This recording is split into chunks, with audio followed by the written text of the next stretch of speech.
que estamos seguros han bendecido y seguirán bendiciendo a millones de personas en el mundo entero que aman la palabra de Dios, que buscan una respuesta a las interrogantes de la vida, hacia dónde vamos, de dónde venimos, qué es lo que sucede en el mundo.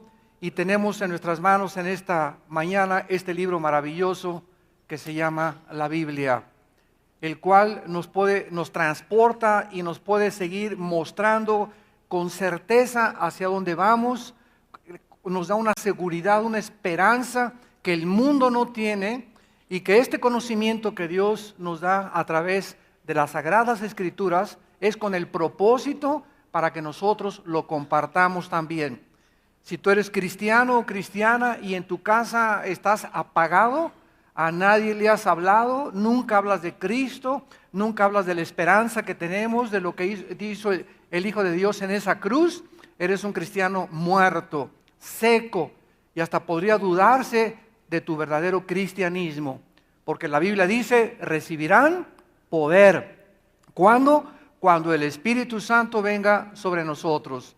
Y cuando una persona se convierte a Cristo, el Espíritu Santo entra para poder energetizarnos con una fuerza, con un poder que no es humano, que no es natural, que no se puede obtener a través de ningún ejercicio físico, metafísico, místico, etcétera, etcétera. Es un poder que viene directamente de Dios por su Espíritu Santo.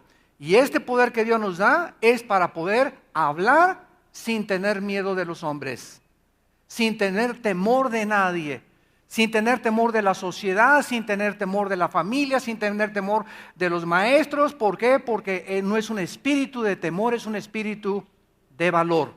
Entonces, si tú tienes realmente al Espíritu Santo, tú hablas de Cristo, de la esperanza que hay en ti, das testimonio, le hablas a tu familia y estás dispuesto a ir en contra de toda la corriente. Estás dispuesto a pagar el precio de la persecución, de la traición, calumnias, chismes, tantas cosas que se dicen contra todo el pueblo de Dios, porque estás seguro en quién has creído. Y estás seguro que Él guardará nuestro depósito también para aquel día. Vamos en esta mañana a abrir nuestras Biblias en el libro de Daniel, capítulo 2. Y hemos estado estudiando este libro maravilloso. Y vamos a ver en esta mañana el tema acerca de las profecías de los imperios mundiales. Hace aproximadamente 2600 años, un rey llamado Nabucodonosor, gobernando el imperio babilónico, que es actualmente geográficamente donde se encuentra la nación de Irak. Este hombre, Nabucodonosor, tuvo un sueño, y en este sueño él vio una estatua gigantesca, una imagen de una estatua gigantesca, y esta imagen tenía la cabeza de oro, los brazos y el pecho de plata, el vientre y los muslos de bronce, y las dos piernas de la estatua. Es muy importante que en este momento sí ya concentren su atención aquí, porque vamos a desarrollar toda esta conferencia impresionante que nos va a revelar exactamente la cronología de todos los imperios mundiales desde hace 2600 años, escucha, hasta que Jesucristo regrese. Dios nos pone en un orden perfecto, el orden de los gobiernos que van a suceder, para que cuando estos gobiernos y estos imperios comiencen a gobernar, nosotros sepamos que Dios nos lo dijo antes, con cientos de años de anticipación a través de los profetas hebreos. Entonces, las dos piernas de la estatua eran de hierro. Vean ustedes cómo se van devaluando los materiales. Oro, la cabeza, que es Babilonia. El pecho y los brazos de plata, que simboliza al gobierno de los medos y los persas, la alianza que hicieron para conquistar Babilonia. Después el vientre y los muslos de bronce representan el tercer reino, que la historia lo confirma, que fue el imperio griego bajo Alejandro el Magno. Los vamos a ir viendo con detalles. Y las dos piernas de hierro representan al gobierno del Imperio Romano. ¿Por qué dos piernas? Porque el Imperio Romano se dividió en Constantinopla y en Alejandría. Y lo interesante es que los dedos de los pies de la estatua, como lo vamos a ir viendo con muchos detalles, ya eran una mezcla de hierro de las piernas, pero ahora mezcladas con barro. Y sabemos nosotros que el hierro y el barro no se mezclan. Entonces dice la Biblia que la última forma de gobierno mundial, después del Imperio Romano, y lo vamos a certificar, a corroborar y a confirmar que históricamente en algunos momentos, después del Imperio Romano vendría la última forma de gobierno mundial, que no sería Rusia, ni Estados Unidos, ni Francia, ni Alemania, ni China. La Biblia profetiza con absoluta certeza. No Walter Mercado, ni los astrólogos, ni la doctora Corazón, ni los gurús, ni los viajes astrales. La Biblia nos dice que antes de que regrese Cristo, la última forma de gobierno mundial será una confederación de 10 naciones, representadas por los 10 dedos de la estatua de la imagen del rey Nabucodonosor. Estas 10 naciones, como lo vamos a ver después en el capítulo 7, 8, 10 y 11 y 12 del libro de Daniel, estas 10 naciones van a ser gobernadas por el futuro dictador, malévolo, perverso, sanguinario y cruel más grande que la historia ha conocido, que la Biblia lo califica con el nombre de la bestia, y también se le da el nombre en las cartas de Juan como el anticristo. Entonces, este hombre, el anticristo, va a surgir de una de estas 10 naciones.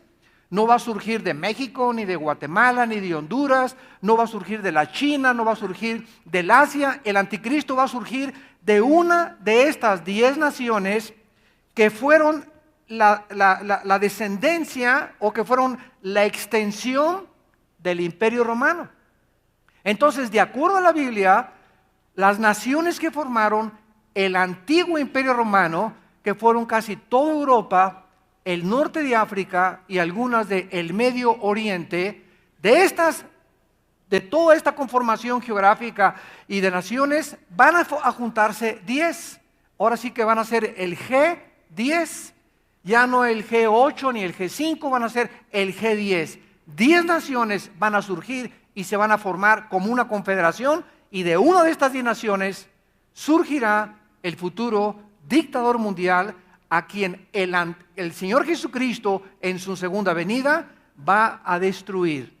Entonces, qué interesante es poder adentrarnos en este maravilloso libro que es la Biblia, un libro de profecías tan asombrosas, tan claras, tan detalladas.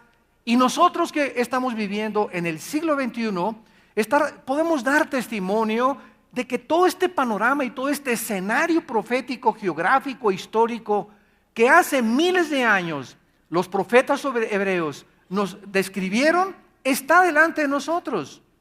Y las naciones que la Biblia profetiza, que iban a comenzar a tomar la preeminencia política, económica y militar del mundo, son las naciones que en el siglo XXI en el cual vivimos están destacando y están formando parte como los protagonistas del último imperio mundial. Ahorita podemos tener rápidamente una visión, ¿verdad?, del mundo y darnos cuenta de lo siguiente. El último imperio romano, ¿cuándo terminó? En el año 350, 400 aproximadamente después de Cristo. Muy bien, el imperio romano, que fue el más sanguinario de todos, se dividió. Les voy a dar solamente un breve panorama de la historia para poder adentrarnos con profundidad en estas profecías. Este imperio romano, que duró 300, 400 años, hace 2000 años, ¿quién siguió después de este imperio romano? Porque han pasado 2000 años desde que el imperio romano sucumbió. Pero cuando nosotros usamos la palabra sucumbió o fue destruido, no estamos hablando de una forma clara, porque el imperio romano continúa vivo. El imperio romano, como decimos en México, es la misma gata, pero revolcada. lo que fue el poder militar y político y económico durante casi 400, 500 años, que fue el Imperio Romano simplemente se convirtió, o sea, dio la misma voltereta con el mismo poder, pero ahora religioso. Del poder político se convirtió y se transformó en otra bestia, en un poder religioso. Y este poder religioso gobernó al mundo durante los últimos 20 siglos. Porque cuando el Vaticano se forma a través del papado, comienzan los papas a gobernar Europa, a los reyes, el comercio, y se convierte en el estado más rico de Europa en 18 siglos. Entonces nos damos cuenta de todo este fenómeno maravilloso que la Biblia nos describe y podemos entender que simplemente el poder religioso que existe ahorita es una extensión de un poder político. Y este poder religioso es el único en la historia que tiene una silla como observador en el Consejo de Seguridad de las Naciones Unidas. Ninguna otra religión tiene el poder político, estamos hablando no religioso, político como lo tiene Roma. Y estamos hablando de una forma muy clara, sin temor de nada, porque no podemos nada contra la verdad, sino por la verdad. Y estamos mostrando claramente, ¿verdad?, de que de esta forma el poder religioso siempre ha estado unido al poder político para poder gobernar. Los políticos necesitan el poder religioso para obtener votos. Y si en un país cierta religión es la mayoría, el poder político lo necesita. Y si esta mayoría religiosa es musulmana o es católica o es judía, etcétera, etcétera, el gobierno tiene, ¿verdad?, que someterse a la mayoría si es que es un gobierno que se puede clasificar como democrático. Entonces, qué interesante es que ver durante 2000 años ha habido un poder religioso que viene del Imperio Romano y que sigue teniendo su centro o sus cuarteles generales en Roma. Y que se convierte en un poder político al mismo tiempo. Vuelvo a repetir, ninguna religión tiene poder político más que Roma. Y lo puedes corroborar y lo puedes comprobar a través de la historia. Esto es interesante porque hasta fines del siglo XIX, el Medio Oriente estaba gobernado principalmente por los turcos, por los otomanos. Y ya a finales del siglo XIX hubo un levantamiento, un movimiento del Espíritu Santo a través de varios hombres. Uno de ellos se llamó Teodoro Herzl, judío, que comenzaron a sentir la necesidad de regresar a Israel. Entonces llegamos al siglo XX y los ingleses, que tenían más o menos el control del Medio Oriente y se los quitaron a los musulmanes, los ingleses comenzaron a gobernar casi, es lo que se llama el colonialismo. El colonialismo es cuando naciones como Inglaterra, Estados Unidos, potencias, Francia, principalmente en el norte de África, han llegado a lugares como la India, como el Medio Oriente, y han tratado de colonizar, ahí viene la palabra colonialismo, y tratar de hacer una extensión de su gobierno en esos lugares. Esto casi nunca ha resultado porque las personas de esos lugares se levantan en rebelión y de ahí vienen las famosas independencias. Y es interesante que a partir de 1940, escuchen esto, a partir de 1940, Irak, Irán, Siria, Israel, Jordania, las naciones que forman actualmente el Medio Oriente, fue hasta los 40 y después de los 40 que lograron su independencia. Y fue precisamente en 1948, el 14 de mayo, cuando la nación de Israel recobra, ¿verdad?, su independencia como un estado libre y soberano. ¿Por qué? Porque alrededor de ella, todas las naciones que la Biblia profetizaba que iban a formar parte de la última confederación en el Medio Oriente, en el Asia, en Europa y en América, tenían que existir. Y fue precisamente en esa época, en esa década de los 40, cuando se independizan todas estas naciones que acabo de mencionar. Muy bien, los ingleses estaban en el Medio Oriente y viene la Segunda Guerra Mundial. En la Segunda Guerra Mundial llegan las tropas aliadas, sobre todo en la invasión de lo que se llamó el día D, en las costas de Francia. Ahí en las costas de Francia llegaron los ingleses, llegaron los norteamericanos, llegaron los australianos también a tratar de penetrar por las costas de Francia, Alemania y avanzar hacia Alemania para derrocar al ejército de los nazis. El general Rommel, que era el general encargado de Hitler, de toda la estrategia y logística en el norte de África, comenzó a distraer al ejército alemán para que Hitler creyera que la invasión no iba a venir en las costas de Francia, sino iba a venir por otro lado. Entonces Hitler deja en las costas de Francia algún pelotón de soldados, pero unos búnkers impresionantes, con ametralladoras y todo, para que solamente protegiera que no fuera a llegar el enemigo. Bueno, el día D involucró a más de 100,000 soldados. Murieron más de 50,000 soldados en el desembarco de las costas de Francia en el día D. Y los alemanes se defendieron a capa y espada y finalmente los americanos, ingleses, pudieron entrar, desembarcar, acabaron con ese frente de los nazis y avanzaron hacia Berlín. Y en 1945, cuando llegó el general Dwight Eisenhower, le decían Ike a Berlín, entonces Hitler se da cuenta que era una fantasía, el sueño que tuvo de formar una super raza y los alemanes eran los que iban a gobernar el mundo y los negros, los amarillos, los lisiados, las personas con defectos, los homosexuales tenían que ser asesinados, tenían que ser exterminados. El sueño de una super raza comienza años atrás, 50 años atrás, con un hombre llamado Carlos Darwin. Cuando Carlos Darwin escribe el libro El origen de las especies, este hombre, este naturalista inglés, botánico y le encantaba la investigación científica, cuando fue a las islas de los Galápagos, cerca de Costa Rica, a investigar todas las mutaciones que podía encontrar, que no encontró absolutamente ninguna mutación de una especie a la otra. Carlos Darwin establece que el hombre es un animal, que nosotros no tenemos más que para sobrevivir la sobrevivencia del más apto, que descendemos de un simple protozoario todos y que el pájaro evolucionó, el pez evolucionó y se convirtió en águila, el águila en halcón, el halcón en jirafa, el chango en ser humano.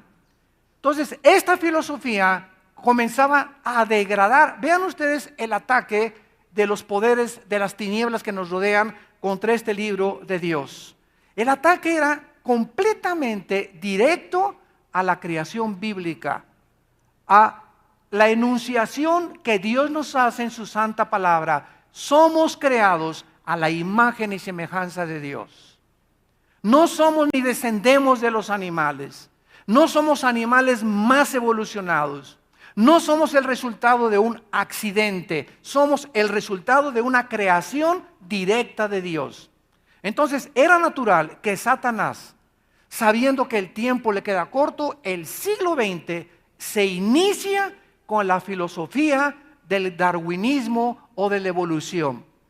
Esta filosofía la absorbe Sigmund Freud, el padre del psicoanálisis.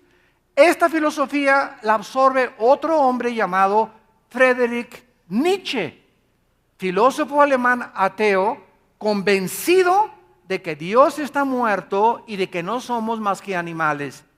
Entonces, la filosofía de Carlos Darwin y de Friedrich Nietzsche invadieron y permearon Europa, las universidades y las mentes de los intelectuales. Y entonces Adolfo Hitler tenía como 30, 35 años de edad cuando comienza a leer los libros de Nietzsche. Así hablaba Zaratustra, el anticristo, comienza a estudiar el libro de Carlos Darwin y Hitler se convence de que Él es el hombre escogido por los dioses para crear un superhombre, de lo cual hablaba el ateo Friedrich Nietzsche. Nietzsche dijo esto de la Biblia y de Cristo. Cristo fue un perdedor, porque si Cristo hubiera sido inteligente, nunca se hubiera rodeado de 12, y voy a usar la palabra, estúpidos pescadores, ignorantes, que no conocían nada, iletrados y desletrados, como decía Cantinflas. Entonces, de acuerdo a Nietzsche, ¿verdad? El hombre no puede ser humilde, el hombre no puede ser manso, porque te ve en la cara. Y si muestras debilidad y eres un hombre manso y humilde, no vas a sobrevivir.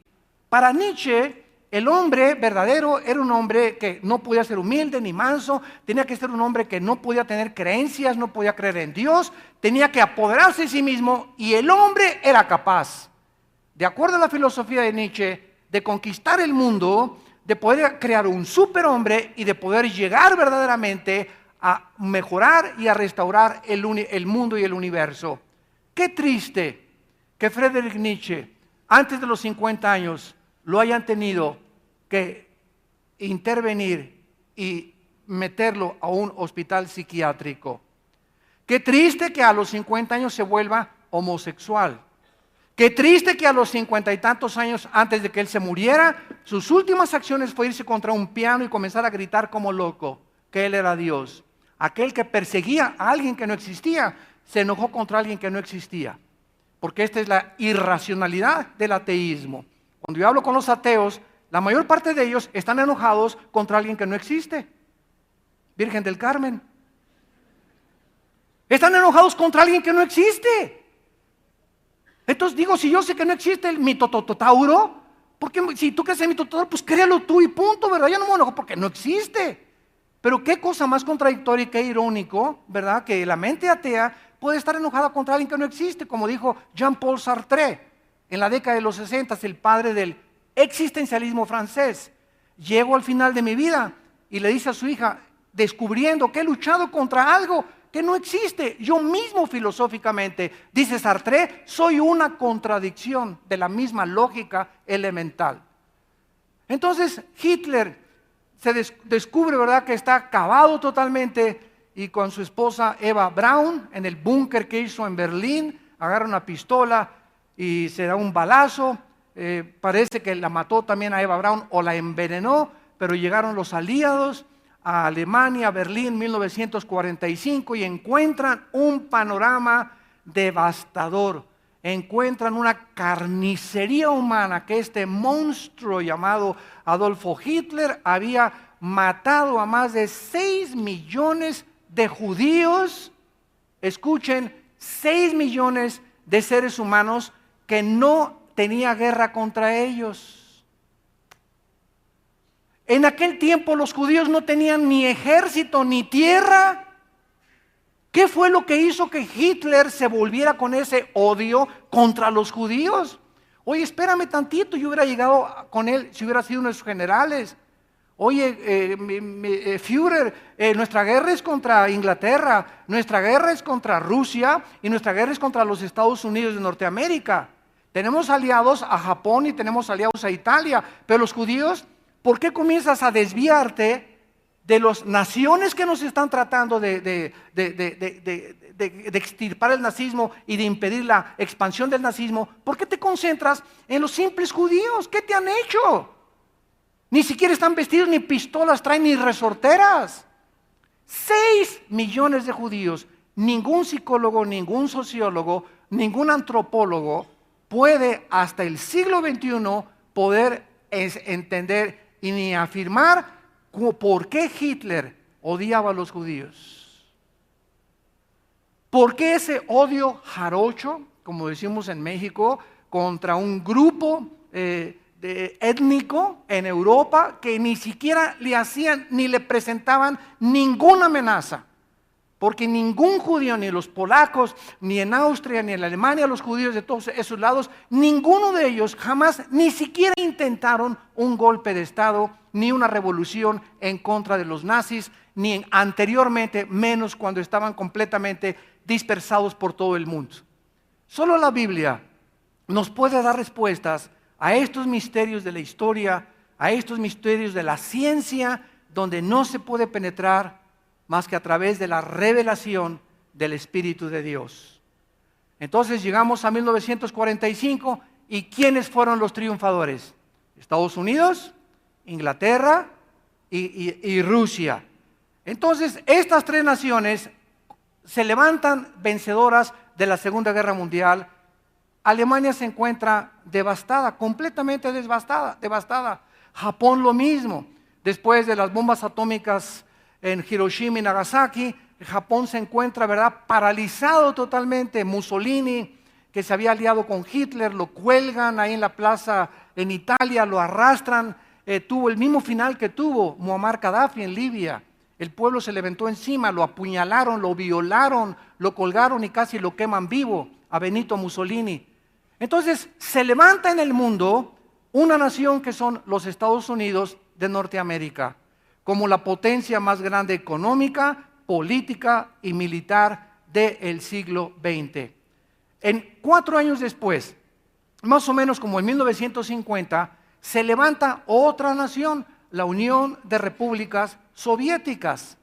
Y entonces Rusia comienza a competir. Ahora sí vamos a seguir con cuidado esto para ver la exactitud de las profecías bíblicas. Rusia comienza a competir con los Estados Unidos y en lo que se consideró y se llamó en la historia como la Guerra Fría. ¿Por qué fría? Porque ninguno se disparó. Era una guerra de ataques, de verbales, esto y el otro, y de conquistas.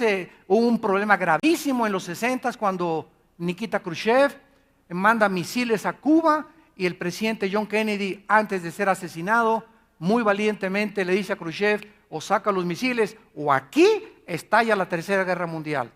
Gracias a Dios que de acuerdo al plan de Dios no iba a ser la Tercera Guerra Mundial todavía. Khrushchev saca los misiles y se retira otra vez a Rusia. Fue la única vez durante este tiempo de la Guerra Fría que hubo un peligro de una Tercera Guerra Mundial, en los tiempos de Kennedy y de Khrushchev. Entonces Rusia comienza a competir con Estados Unidos, pero no puede competir con Estados Unidos simplemente porque Rusia adopta el sistema comunista, donde el sistema comunista tiene solamente el sistema de lucha de clases que heredaron de Carlos Marx, que fue el fundador de la dialéctica materialista y del marxismo hegeliano que comenzó a gobernar Rusia. Rusia comienza a entrenar maestros y a mandarlos a las universidades de Europa y a las universidades de Estados Unidos para poder comenzar a influir en las ideas comunistas a los estudiantes universitarios y a los intelectuales también, los cuales comenzaron a seguir de una forma desesperada esta idea de Rusia. Y entonces tenemos que el siglo XX está considerado, santos de Dios, a través de toda la historia, el siglo donde más ateos han surgido. Antes del siglo XX tenemos a Blaise Pascal, cristiano, Isaac Newton. Restriégale los libros de Isaac Newton a tu maestro de la universidad, ateo, porque dicen que los que creen en Dios son de menos inteligencia. Los más grandes físicos matemáticos, Blaise Pascal, Isaac Newton, Louis Pasteur, Maxwell, todos los que descubrieron las grandes leyes de la gravitación, de la electromecánica, del espectro electromagnético, etcétera, etcétera, todos ellos eran cristianos. Y las más grandes universidades de Estados Unidos, Princeton, Yale, Harvard, fueron fundadas por pastores, para entrenar pastores y líderes cristianos que fueron al mundo entero a llevar este mensaje glorioso de que Dios en Cristo estaba no tomándonos en cuenta nuestros pecados, reconciliándonos con Él a través del derramamiento de la sangre del Hijo de Dios. Pero este mensaje no quería ser aceptado para las mentes intelectuales. Y estas universidades, Princeton, Yale, Oxford, Harvard, que eran los bastiones del cristianismo, ahora son los centros más grandes del ateísmo, el humanismo, el escepticismo y el evolucionismo. Yo, aunque le dieran una beca a mi hijo en Harvard, yo no lo mandaba aunque lo becaran, porque iba a salir un diablo inteligente nada más. Prefiero un santo bruto a un diablo inteligente. Durante todo este tiempo, Estados Unidos ocupó, repito, la supremacía militar, política y económica del mundo. Y en 1989, esto es maravilloso porque estamos leyendo un libro que es Daniel, que nos explica que no iba a haber, después de Roma, otro imperio hasta las 10 naciones que se conformaran y que están ante nuestros ojos, y los vamos a ver más adelante. En 1989, un hombre llamado Mikhail Gorbachev, el líder de la Unión de las Repúblicas Socialistas Soviéticas, va al Vaticano y le concede una cita a Juan Pablo II, en aquel tiempo Papa de Roma. Y Mikhail Gorbachev, usando, ¿qué cosa? El poder religioso más grande que hay. Nadie compite con Roma en el poder religioso. Se muere el archipriota de Chipre o el líder ortodoxo y ni quien vaya al entierro. Se puede morir el líder de los musulmanes ni quien vaya al entierro. Se puede morir el líder de los de judíos o rabinos, van a más los rabinos. Pero se muere un jefe de Roma y va el mundo entero, y los gobernantes del mundo entero van a rendirle honores, políticamente hablando. Mikhail Gorbachev va al Vaticano, y entonces desde el Vaticano, usando el Vaticano como un trampolín, muy inteligente Gorbachev, ¿saben lo que dijo? Al público en general, naciones del mundo, escúchenme. Quiero reconocer, aquí mismo en el Vaticano, enfrente del líder más grande religioso que hay, quiero reconocer que fracasó el sistema comunista en Rusia. ¿Por qué? Porque nos aislamos del capitalismo. Sacamos a Dios de nuestras escuelas y sacamos a Dios de las iglesias. Y hemos llegado a comprender, esto fue en 1989-90, cuando comenzó a derribarse el muro de Berlín en Alemania, que fue el absurdo más grande, ¿verdad? Dividir a una nación en Alemania Oriental, Alemania Occidental, la comunista y la libre. Bueno, el muro se derriba después de estas cosas que sucedieron en Rusia, y Gorbachev dice: cometimos el error de aislarnos del capitalismo. Tenemos 10 años, o sea, de 1980 al 90, es lo que dio a entender Gorbachev, Rusia se estaba desmoronando económicamente. Pero con un frente ante el mundo de no, los rusos y esto y el otro, no era cierto, no era cierto, no era cierto. Era la pura pantalla, la pura cortina de humo. Entonces Gorbachev acepta su fracaso y dice: vamos a cambiar completamente ya. Vamos ya a tener negocios con los países capitalistas y vamos a permitir que las religiones de todo el mundo regresen a Rusia. A esta política Gorbachev le llamó la perestroika. Y el mundo fue sacudido al darse cuenta, ¿verdad?, que pues Rusia se estaba derrumbando, se derrumbó, y siguió prevaleciendo Estados Unidos como la primera potencia, nunca como un imperio babilónico, medo-persa, griego, romano. Estados Unidos fue una supremacía política, económica y militar, pero siempre que Estados Unidos, y no estoy defendiendo a Estados Unidos ni a ninguna nación, porque tenemos nuestra ciudadanía nosotros en Cristo, y amamos todas las naciones, amamos a árabes, amamos a sirios, a musulmanes, a palestinos, a americanos y a todos. El cristiano no puede ser racista. Si eres racista, búscate otro sistema de pensamiento, porque el cristianismo es antirracista y no nos consideramos ni estamos orgullosos de ninguna nación. Simplemente Estados Unidos, las naciones que llegaba a conquistar, se retiraba y dejaba que siguieran. No hay ninguna nación que tenga la bandera norteamericana y que diga es una colonia de Estados Unidos en el siglo XXI. Lo que sí hizo Rusia. Rusia llegó a Europa y conquistó Austria y Polonia y todas esas cosas, y las quería, ¿verdad?, el nazismo, apoderarse y gobernar a ellas completamente. Pero pasa algo tremendo. Llegamos al año 2000, al siglo XXI, y en el siglo XXI Estados Unidos, vean la rapidez con la que nos estamos acercando a la culminación de la historia. Al llegar al siglo XXI, Estados Unidos comienza a tener problemas gravísimos económicos y morales. En el año 2002, Estados Unidos tenía una deuda de 10 trillones de dólares, una deuda externa.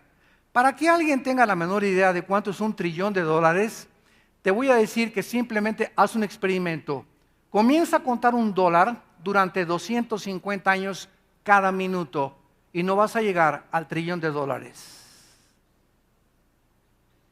Entonces, Estados Unidos comienza a darse cuenta que ha prestado demasiado dinero, ha pedido prestado demasiado dinero, tiene una balanza administrativa completamente descompensada, y Estados Unidos comienza a darse cuenta que no puede seguir así. Y llegamos al 2007, 2008, y viene la caída de la bolsa de valores de Wall Street, donde por primera vez caen 777 puntos la bolsa de Wall Street en Nueva York. Más del 50%, escuchen, de los billonarios, no millonarios, billonarios se suicidaron. Si estoy hablando de hace 5, 6, 7 años máximo. Tú me puedes decir, oye, pero como una persona que es billonaria, que tiene más de $1,000 millones, 3,000 o 4,000 o los que sean, ¿cómo puede? Oye, espérame tantito, es que ningún billonario ni ningún millonario tiene el dinero debajo del colchón. Todo lo tienen invertido en acciones, en compañías, en empresas. Y lo que maneja casi toda la economía del mundo son las bolsas como la de Nueva York, que es la más grande del mundo, que se encuentra en el mero centro de Nueva York. Y cuando cae la bolsa de valores, de repente, oye, mis $1,000 millones, compadre, no tienes absolutamente una plata aquí que guardar. Esto sucedió en la Segunda Guerra Mundial, cuando los marcos alemanes se devaluaron. Mira, en la Segunda Guerra Mundial, si tú tenías 1 millón de marcos alemanes, vean la devaluación, 1 millón de marcos cabían en una carretilla. Y en esa carretilla, con 1 millón de marcos, no te alcanzaba para comprar un bolillo. Esa fue la devaluación que tuvo el marco alemán en los tiempos de la Gran Depresión. En los 1930, años antes de la Segunda Guerra Mundial, después de la Primera Guerra Mundial. De repente se acabó. Hace poco nosotros en México, en el siglo XX, yo me acuerdo muy bien, con un expresidente que ya murió. Y yo iba al banco, vivía yo aquí en el norte, vivíamos allá por Valle Dorado, y tenía mi dinero, algunos dólares ahí ahorradillos, algunos poquitillos dólares ahí guardados. Y llego al banco a pedir mis dólares, y era una cola como de 300 personas, me acuerdo, ahí en Satélite, esperando que nos dieran nuestros dólares, y nos dijo el banco, no les vamos a dar nada, ya no hay dólares. Y anteriormente el presidente había dicho, voy a pelear como un perro por el peso. ¿Y cuál pelearon, verdad? Una evaluación impresionante. ¿Y mis dólares? Pues ni modo. Y estaba a 12.50, pues te lo vamos a pagar a 6 o 7 pesos. ¿Te gustó? Bien, y si no, pues ni modo. Y así es como trabajan. En Estados Unidos hay una ley, escúchenme. Si tú tienes en Estados Unidos $1 millón en un banco, hay una cláusula, y ya acuérdense de esto, todos los contratos te ponen así las cosas bonitas y siempre tienen cláusulas que ni con lupa las ves. Así que hay que usar lupa o microscopio cuando firmamos un contrato. Y los contratos de los bancos son así, pero minúsculas las letras, y dice que si el banco fulano de tal, por ejemplo el Wells Fargo, quiebra y tú tienes $1 millón, el banco solamente te da una cuarta parte, $250,000. Y perdiste de la noche a la mañana $750,000, y hazle como quieras. Y vienes a alegar, ahí está la cláusula en el contrato. No la vi, use lentes. Vivimos en un mundo de trampas. Vivimos en un mundo engañoso. Vivimos en un mundo, Jesucristo lo dijo, rodeados de lobos, donde los seres humanos están unos a otros tratando de explotarse, de quitarle a alguien y enriquecerse a otros, tanto gobiernos como familias, como personas, como talleres mecánicos, como abogados, como ingenieros. Es una jungla en la que la Biblia describe al ser humano y el mundo que nos rodea. Y este es el mundo que en realidad estamos nosotros abriendo los ojos y descubriendo que es verdad. Y en este mundo que vivimos, Jesucristo nos da una orden: sean mansos como las ovejas, prudentes como las serpientes, inteligentes y sabios como las palomas. ¿Por qué compara Dios Cristo a una serpiente? Para que imitemos no el veneno de la serpiente. La serpiente tiene una cualidad que es la prudencia. ¿Sabe lo que es la prudencia? Pensar 3 veces antes de tomar una decisión. Una persona prudente es la persona que dice: me voy a casar, pero espérame, chiquito, te voy a llevar primero con mis papás. Después que te pase la báscula mi papá y mi mamá. Después voy a orar y le voy a decir: Dios, si con cara de John Travolta se quiere casar conmigo, Padre, y yo te quiero amar con todo mi corazón, llévatelo. Si tú haces todas estas cosas y no imprudentemente, de una forma impulsiva, compras ese coche, compras esa casa y te casas hacia lo loco, vas a lamentarte, porque eres una persona que no piensas antes de tomar una decisión. Y todas esas personas son las personas que vemos ahora arrepentidas, ¿verdad? Lamentándose, muchas sin dinero, muchos han perdido ahorros, muchos han hecho compras que no debían haber hecho, muchos quieren enriquecerse antes de tiempo o toman el camino equivocado para lamentarse después y llorar en las penitenciarías y en las cárceles. Y esta es la situación que vive el ser humano. Entonces llegamos al siglo XXI, donde Estados Unidos, ante nuestros ojos, ahorita Estados Unidos ya abandonó a Europa. ¿Cómo lo sabemos? Hace algunos meses, el presidente nuevo de Rusia, Vladimir Putin, ¿qué es lo que quiere hacer? Volver a levantar la Unión de Repúblicas Socialistas Soviéticas, que quiere despertar al oso que estaba dormido o invernando. Y el primer paso es la invasión de Ucrania. Y llega Putin a Ucrania con las tropas rusas sin ningún uniforme. Digo, todos sabían que eran rusos, por favor, ¿verdad, Putin?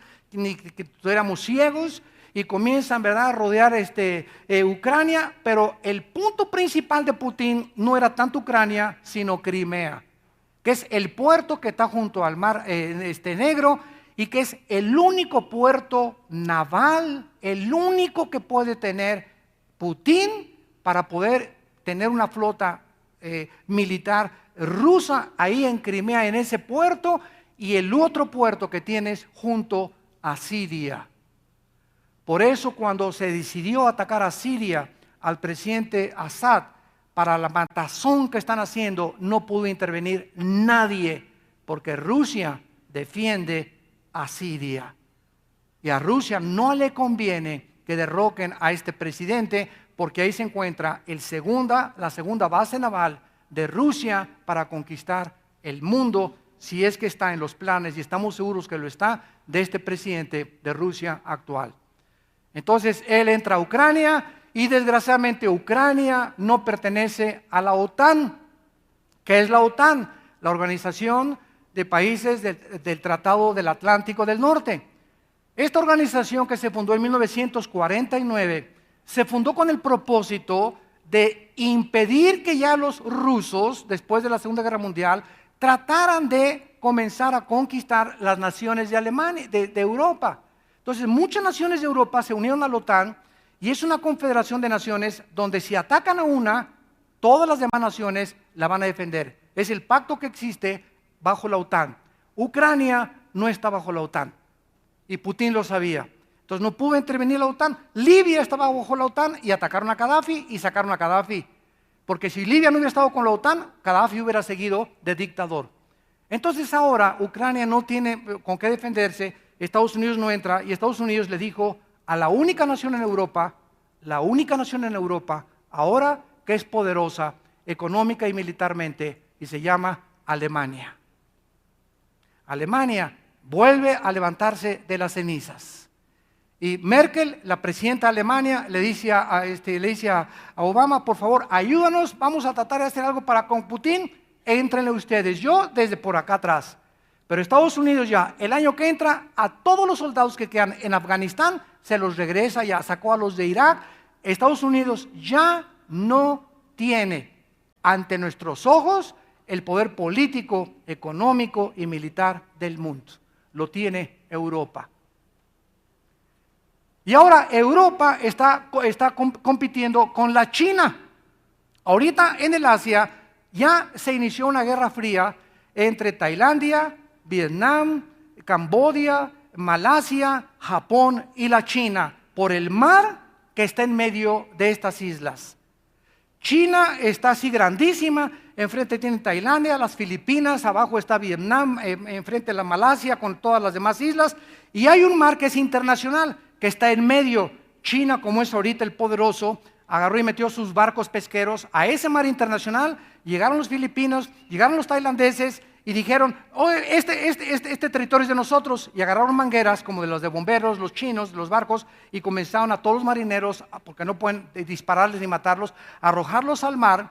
Y entonces comenzó a protestar el gobierno de Tailandia, el gobierno de Taiwán, el gobierno de Filipinas contra la China, y China dice, ¿y qué? Éntrenle, ni quien le entre. Japón se está recuperando, todas estas naciones asiáticas están comenzando a resurgir.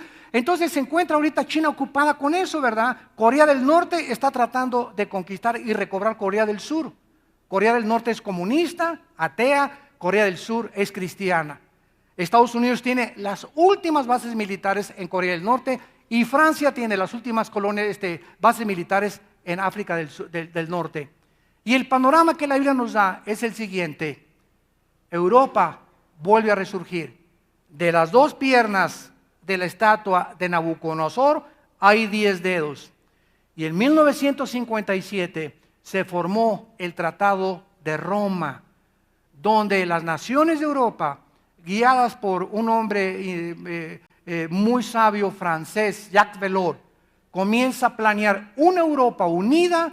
Comienzan a reunirse y ya tienen un euro, ya tienen una presidencia europea que están completamente cambiando de vez en cuando, cierto tipo número de años, ya tienen un consejo europeo, pero desgraciadamente hace algunos años España, Portugal, Italia y Grecia se comienzan a hundir económicamente. El Banco Europeo ya no tiene dinero para poder financiarlos, queda Alemania y Alemania dice, pues yo ya no le entro porque si le entramos nos desfondan, nos quedamos ya sin dinero.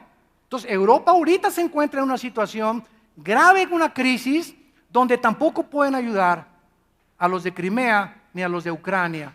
Entonces Putin, un hombre inteligentísimo, un estratega, él era de los directores de la KGB, el servicio secreto de Rusia, Putin antes de ser presidente. O sea, es un militar con una mente entrenada, es campeón de judo, tiene cinta negra, segundo dan en judo, este hombre, campeón de ajedrez también, es un hombre analítico, un hombre que planea, un hombre que muy prudente y sabe a dónde mover las piezas. Ahorita le voy a dar jaque mate, aquí meto el caballo, aquí meto el alfil. Es un estratega militar, él sabe lo que está haciendo y lo está haciendo poco a poquito. Y está esperando la respuesta de las blancas, ¿verdad? Él tiene las piezas negras del ajedrez, está esperando cómo mueven las blancas para poder mover las negras. Pero como es un estratega inteligente, él sabe que no puede ahorita apoderarse de Lituania, de Bosnia, ni de Latvia, que son naciones que están al norte, que están casi en frontera con Polonia. No puede conquistarlas ahorita porque estas tres naciones van a formar parte de la OTAN ya en estas semanas o en estos meses. Entonces estamos viendo que el panorama de Ezequiel 38, del 1 al 4, está ante nuestros ojos. En Ezequiel 38 en la Biblia se profetiza una invasión rusa con naciones musulmanas a Israel. Y ante nuestros ojos la Biblia nos muestra que de estos dedos de los pies de la estatua de Nabucodonosor aparecen en Apocalipsis 17 y 19 como los 10 cuernos de la bestia. Los cuernos en la Biblia representan poderes, emperadores o gobernantes o naciones. A Cristo el cuerno de la salvación se le llama en Lucas el cuerno de la salvación porque es el poder del búfalo. El cuerno implica en la Biblia el poder de empujar. Cuando hablamos de cuernos, la Biblia está hablando de poderes que quieren empujar a los demás y a los más débiles. Entonces, qué maravilloso es que podamos encontrar en el libro de Daniel toda esta descripción. Vean ustedes el versículo 37, cuando Daniel le interpreta finalmente el sueño a Nabucodonosor. Tú, oh rey, Daniel 2, 37. Eres Rey de Reyes.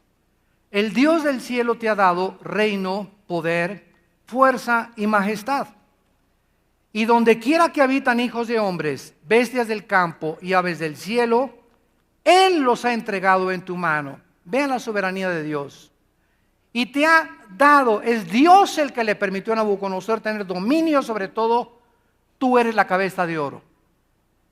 Daniel le dice, esta es la interpretación. Ya vimos en las clases pasadas, en las conferencias pasadas, que Nabucodonosor, cuando tuvo este sueño, le mandó a hablar a los bisabuelos de Walter Mercado, astrólogos, gurús, a todos místicos, todas esas personas, ¿verdad?, que dicen que tienen profecía y que conocen el futuro.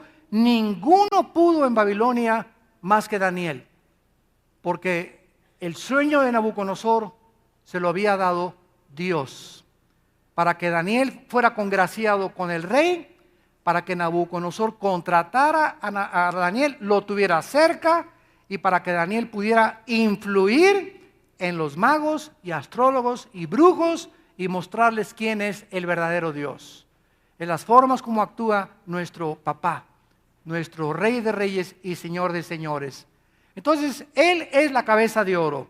Dice el versículo 39, después de ti se levantará otro reino inferior al tuyo. Señores historiadores que nos escuchan ahorita, también por internet y por la televisión, ¿qué imperio siguió al imperio babilónico? De acuerdo a la historia, los medos y los persas hicieron alianza y derrocaron a el reino de los babilonios. Este fue el que siguió después de Babilonia. Y luego un tercer reino de bronce. ¿Quién fue este reino tercer de bronce? Alejandro el Magno. A los 21 años de edad se convierte en un conquistador y en menos de 10 años Alejandro el Magno conquista casi toda Europa, el norte de África y el Medio Oriente. Alejandro el Magno muere en Babilonia, en lo que es ahorita Irak. Otra vez Irak vuelve a surgir, en las próximas clases lo vamos a ver, vuelve otra vez a surgir en la historia a final del siglo XX, XXI, como una nación en la que la atención está siendo concentrada en Irak, en Irán, en Siria, en Jerusalén, en Israel, donde la Biblia dice que terminará la raza humana en la tercera guerra mundial. Entonces, qué interesante que fue el tercer reino, Grecia, el que siguió a los medos persas. ¿Y quién siguió a los medos persas? Y el cuarto reino, versículo 40. El cuarto reino, ¿quién fue? El Imperio Romano, de acuerdo a la historia. Cuando Daniel escribió esto, lo escribió con más de 700, 800 años de anticipación. Más de 700, 800 años de anticipación antes de que ni siquiera nadie se imaginara que iban a haber solamente 4 imperios de acuerdo a la Biblia, que iban a pasar 2000 años sin que ninguna nación ni ningún imperio volviera a resurgir.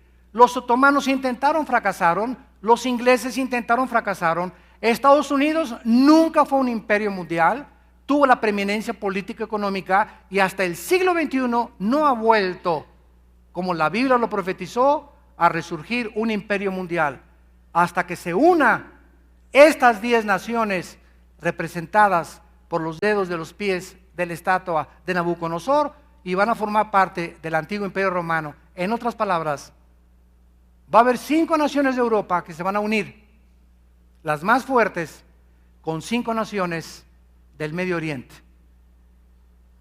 ¿Recuerdan las piernas de la estatua? Constantinopla y Alejandría, que es el Medio Oriente y el Oriente, Europa y el Medio Oriente. Y el barro representa al Medio Oriente, el hierro representa a Europa.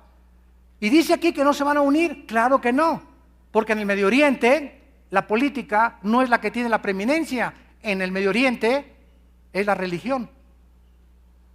En el Medio Oriente son religiosos, jarochos, mochos, recocochos. Y la religión es sobre la política. Ahí si eres presidente eres religioso. Y en el Occidente no. Aquí están separando, ¿verdad?, la iglesia y el Estado, dos cosas diferentes, pero en el Medio Oriente es completamente diferente. Por eso son fanáticos los radicales musulmanes de la religión, al grado de subirse a un avión e irse contra una torre en el nombre de su Dios al que ellos veneran. Porque la religión para ellos es la garantía del cielo después de esta vida. Entonces se van a unir. Ahora, para terminar, porque no tenemos ya mucho tiempo, qué interesante es esto. ¿Por qué se va a unir el Medio Oriente y Europa? Y Estados Unidos está haciéndose a un lado, Inglaterra también. Inglaterra ya tampoco tiene poder. En Inglaterra hay más mezquitas musulmanas que iglesias cristianas. Y en Francia, Holanda y Alemania hay más musulmanes que europeos. La tasa de crecimiento en Europa es casi del 0.02. Los musulmanes están como conejos reproduciéndose, y de acuerdo a las estadísticas, en 15, 20 años, si el Señor no ha regresado, los musulmanes gobiernan Europa. Por la multiplicación, porque ya no hay, ahorita la población de Europa es puros viejitos. Si tú vas a España, el 50% de los jóvenes en España no tienen trabajo. No hay fuentes de trabajo.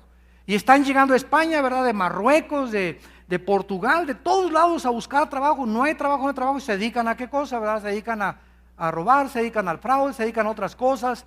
Pero Europa es un país, ¿verdad?, donde tiene que surgir un hombre como Hitler, pero con 100 poderes más grandes que los de Hitler, y en un caos ahorita económico en Europa. Ya el petróleo del Medio Oriente no tiene garantía con Estados Unidos. Ahorita se compra en dólares. Si tú vas a Francia y eres presidente de Francia y quieres comprar petróleo a la organización de exportadores de petróleo, ¿verdad?, que lo forman los países de Saudi Arabia, de Irán y de Irak, etcétera, etcétera, tienes que pagarles no en francos.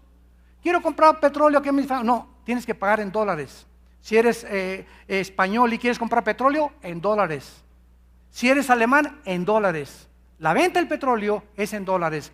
Y estos países están tratando de que ya no se usa el dólar para comprar el petróleo, sino el euro.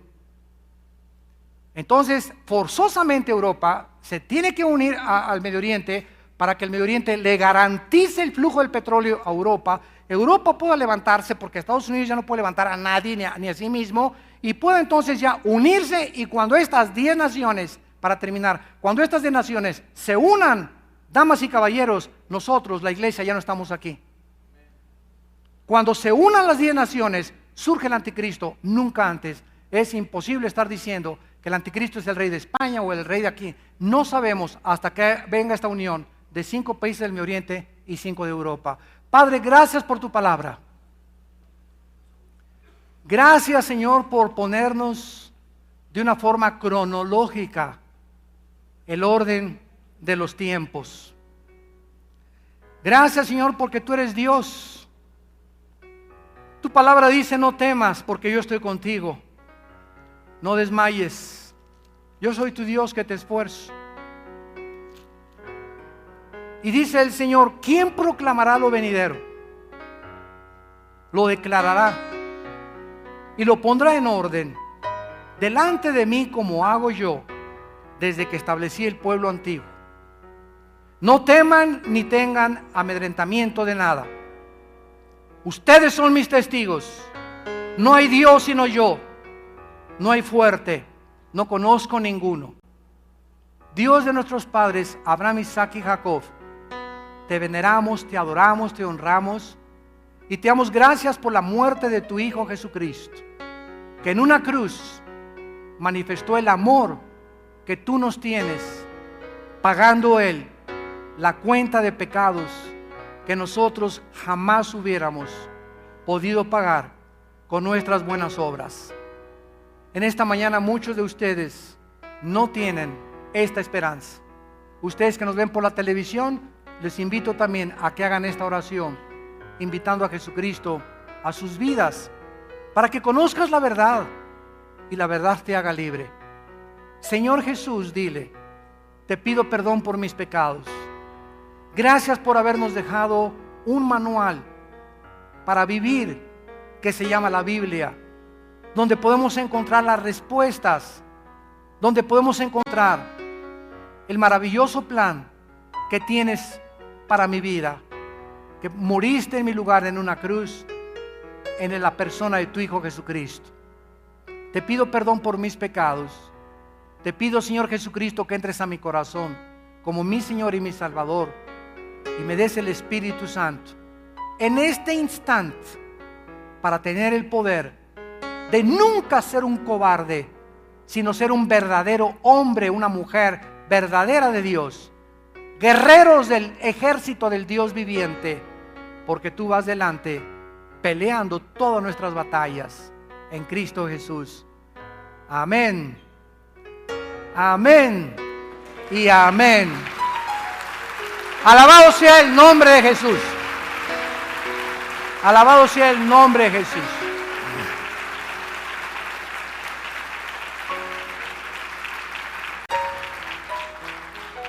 ¿Qué mensaje tenemos para compartir a un mundo desesperado, neurótico, estresado, lleno de odio, porque no conocen el camino? Y tú y yo somos la luz. Somos los únicos que podemos alumbrar en la familia, con tus primos, con tus amigos, en tu oficina, en tu escuela. Somos los únicos. Jesús dijo: ustedes son la luz del mundo. Si tú no estás alumbrando, estás en medio de las tinieblas. Y tienes que ser valiente y esforzarte y entender. El trabajo es secundario, la escuela es secundaria, todo es secundario. Fuimos creados para conocer a Dios. Todo lo demás Él nos va a ayudar a salir adelante. Nos va a ayudar a tener vacaciones, a pagarnos la colegiatura, la renta, si le seguimos y le ponemos a Él por primer lugar. Yo honro a los que me honran, dice el Señor, y los que me deshonran serán avergonzados.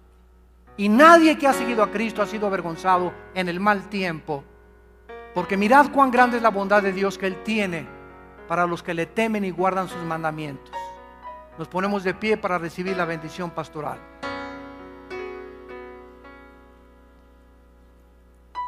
Si quieres extender tu mano hacia este lugar, hazlo en señal de que recibes esta bendición. Si no, no hay ningún problema. Que Dios bendiga tu vida y tu matrimonio.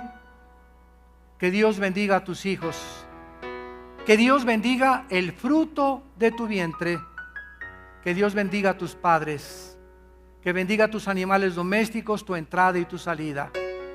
Que Dios bendiga tus alimentos. Que Él te guarde cuando salgas a la calle y regreses a casa, porque a sus ángeles mandará que tu pie no tropiece en piedra. Que Él te llene de todo su conocimiento, con toda sabiduría e inteligencia espiritual, para que siempre apruebes lo mejor, llevando fruto en toda buena obra, creciendo en su gracia y en su conocimiento, fortalecido interiormente con su espíritu, con toda paciencia, para poder esperar la bienaventurada venida y manifestación gloriosa de nuestro Señor, que cada día te decimos: ven, Señor Jesús. Tu esposa te dice: ven. Y los que tengan sed, vengan a beber de esta agua que Dios les ofrece gratuitamente. Que ponga Dios paz sobre tu vida en el nombre de Jesús. Amén. Que Dios los bendiga a todos.